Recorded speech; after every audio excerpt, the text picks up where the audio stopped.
Okay, here we are at UC Davis. It is Wednesday, August the 29th, and I'm showing you a view of going back towards the highway to Davis. We're on the fig side of the orchard, and as you can see right here, this whole corner lot right here is all reserved for fig trees.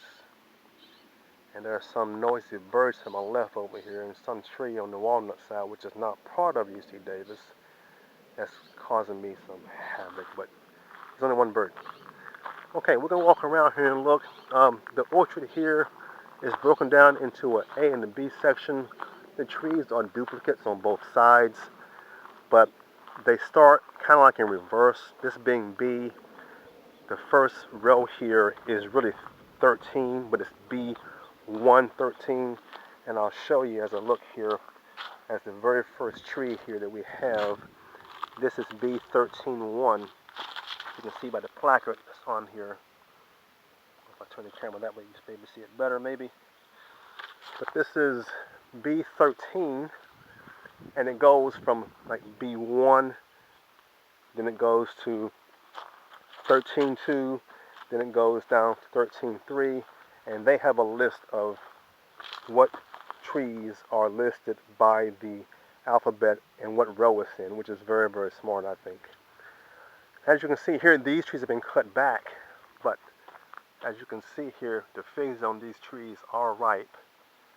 What John and I have noticed is, John Verdick is also here with me, is that the trees that are on the outer edge of the road that hits the sun, they're the ones that get scorched pretty badly, and they're always overripe. As you can see, some of these here are just plain out overripe.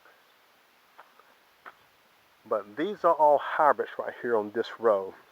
Last year when John and I were here, I didn't get a chance to touch the hybrids. I was more concerned with the black Madeiras and the black Ishtas and the Canadrias. I was more interested in those figs, but this year I want to focus my time mostly on the hybrids and also get the ones that I missed last year.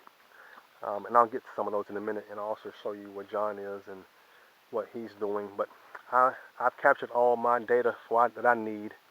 I'm creating a company. It's going to be called Figs Galore, and I do nothing but figs, cuttings, and also figs themselves.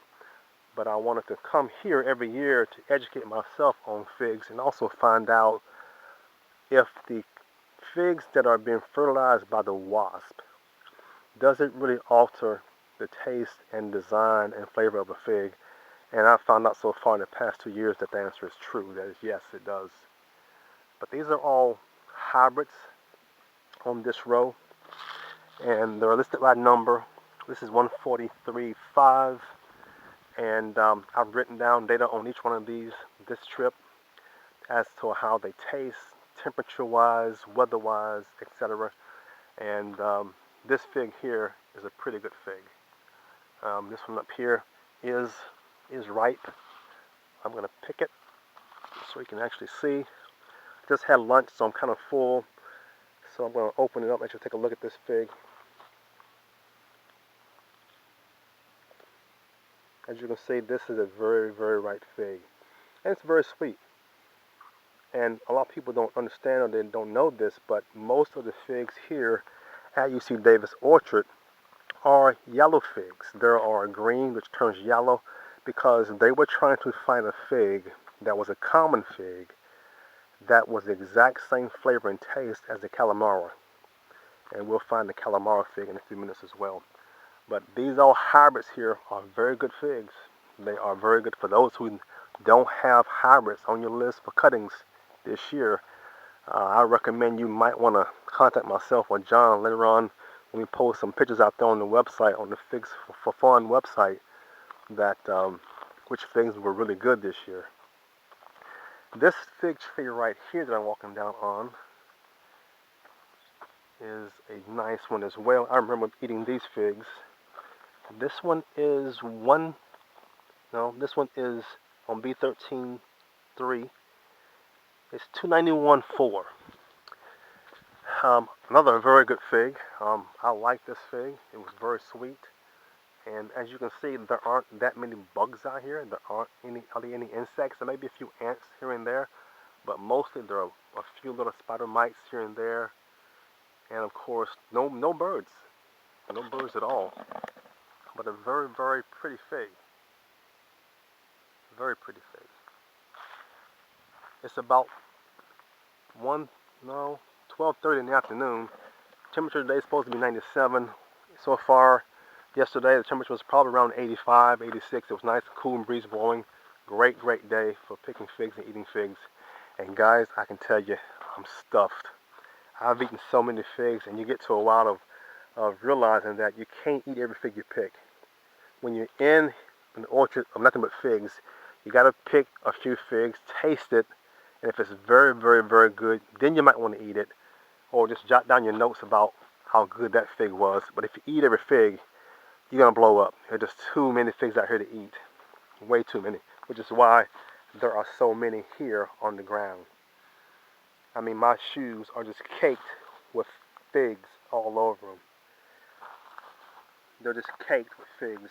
So what I do is I bring sandals with me, and during the evening time, I take these shoes off, I clean these shoes, and I put them away, and I wear sandals in the evening, and I take my shoes home. But this fig here, another hybrid, is another one that most people wanted to get. It is 278, 128. I have this fig at my orchard back in Charlotte, North Carolina. Another very, very good fig. I love it. It's sweet. Mine is too young to ripen, but I'm going to pick this dude and let you see how it is. Very pretty. Look at that color. Open eye. As you know, the wasp is here, so that most of these figs here have been fertilized by the wasp. So let's see how it looks and how it tastes. Sweet. Very sweet fig. It's a honey fig, which means the color is amber inside.